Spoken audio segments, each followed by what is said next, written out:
Hey there, cats and kitties. I am the Blues Man, Johnny Blues, and with this video I want to discuss Avengers Endgame in all its spoilery glory. I finally got around to seeing this almost 3 weeks after it was out, and there's one aspect of it that I see a lot of people are talking about. I guess a lot of people walked out of this movie scratching their heads with all the time travel, timey-wimey stuff, as Doctor Who would have referred to it. You know, not really being able to make sense of it all. And there are a lot of videos making great attempts to explain the timelines in this film, all the spin-offs and whatever like that. And I feel like they're all missing one key point that, for all intents and purposes, makes their, explanations all but irrelevant. And so I'm going to get into a brief explanation as to why I think that. And if you haven't seen Avengers Endgame as of this recording, I would click off this video, go check it out, and come back after you've watched it. So with that warning out of the way, let's get into it. The key factor that I feel like everyone is missing is what Tilda Swinton's character, the Ancient One, tells Bruce Banner during the Battle of New York, which, harkens back to the first Avengers movie. She essentially tells him that as long as the stones, once taken out of time, are returned, all of those alternate or spin-off timelines will effectively cease to exist or revert back into the proper sequence of events, the proper timeline or prime timeline that all of these 22 movies have existed in. So, for all intents and purposes, it's right there on the screen, as per what Tilda Swinton tells him, that all of these spin-off events, everything that we see in all of these alternate timelines, these callbacks, reverts back and goes back to the way it was supposed to be. Now, you may be saying to yourself, well, wait a minute. There's one scene in the movie where we see Loki very explicitly grabbing one of the stones and making off with it. And what about that? Does that revert? And to some degree, yes. It has to revert because the stone is eventually returned to that timeline the way it's supposed to be. However, Loki also has one in his possession, and this allows him to sort of take himself out of the proper sequence of events. So we very much have Loki living up to his wild card nature. And I think this is going to play into his Loki series, where it could be a very time travel-esque, kind of thing, where he can exist any place, any time, anywhere, that kind of thing. This happens because he removes himself from the proper sequence of events. But he still exists within it as well, because the stone is returned and everything reverts back to the way it's supposed to be.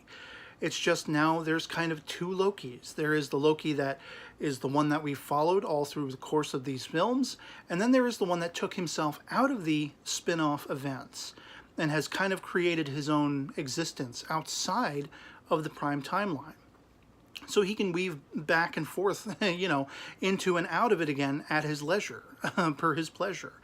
But for all intents and purposes, again, just to put a cap on the bottle, no pun intended, the Ancient One says explicitly, once the stones are taken out, we have every possibility of creating these spin-off timelines.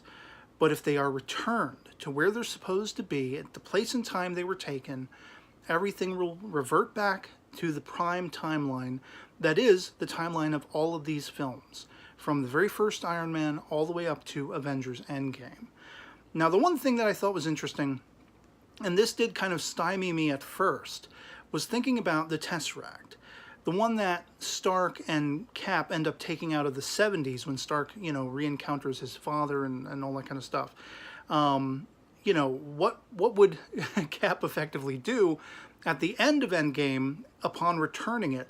How is he gonna, make it a Tesseract again, that kind of thing? And if we're to take, the Ancient One's explanation to be what it is, all Cap really needs to do is put that stone back in that time, that place and time, and the Tesseract will reform around it, will reforge around it, just as the timelines are forming back together, solidifying again. But what this essentially means is kind of akin to how we have sort of two Lokis in existence, the one out of time and the one that we followed from the beginning of the MCU all the way up to Endgame. We also have two Caps. there's the Cap we've followed from Captain America the First Avenger all the way up to Endgame. And then there is the other version, which was his future self or present day self, who went back in time and basically lived out his life, grabbed onto a life that Tony Stark warned him and scolded him he should go after for himself, with Peggy Carter. My only overhanging question with that is, well, when did he go back to her? Did he go back to her in the 40s when he was taken out of time, frozen in the ice? Or did he go back and reacquaint himself with her in the 70s when he and Tony had seen her in the 70s in Endgame? That's just one of those overhanging questions that hopefully one day will get explored. Maybe, maybe not, we'll see. But that kind of ties into anything that's an overhanging question.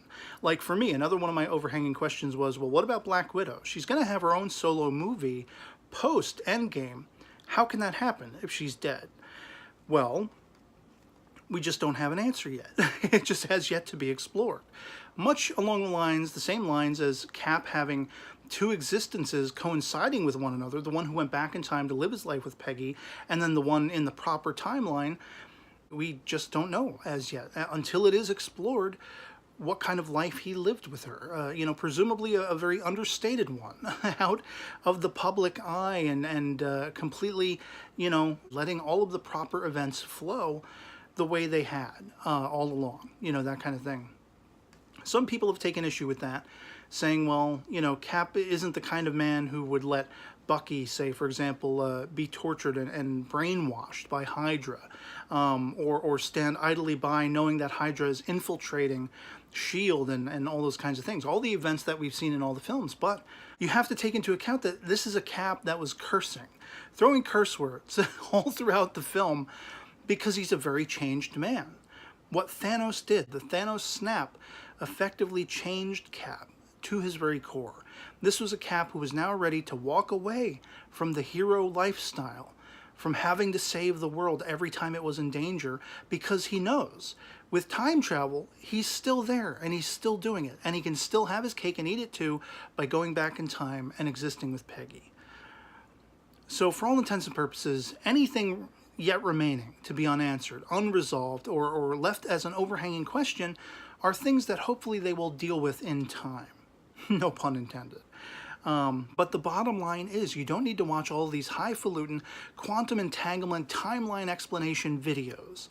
All you need to do is remember what Tilda Swinton's Ancient One told Bruce Banner at the Battle of New York. Once the stones were returned, everything reverts back to the prime timeline. And the only really overhanging wild card is Loki, who both exists within it, as he always did, but now also without. And we'll just have to see what that amounts to in the Loki series.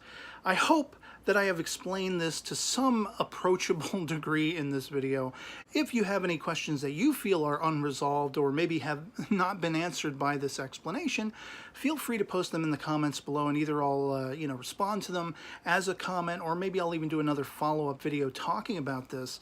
And I also will be doing a proper sort of discussion review of Endgame overall, possibly guest starring my sister who watched it with me, where we'll be talking about our favorite parts, likes, dislikes, and everything like that.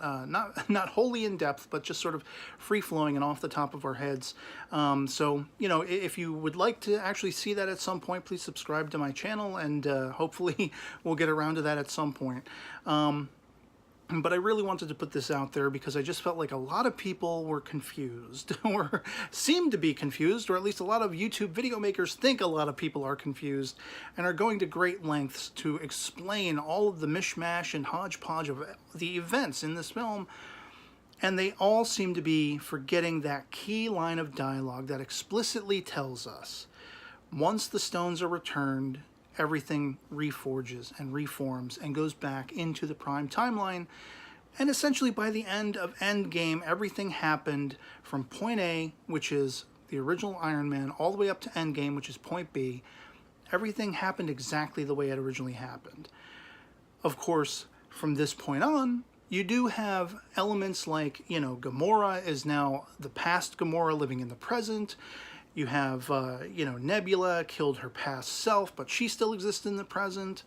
You know, Thor and Peter Quill and the Guardians are together, and there were two Caps all along. There's another Loki out there somewhere. But all of the events from Iron Man up to Endgame are exactly the way they were, the way they always were. It all reforms and reforges back into that prime timeline by the end of Endgame, and we only have the future to behold, to see what happens next.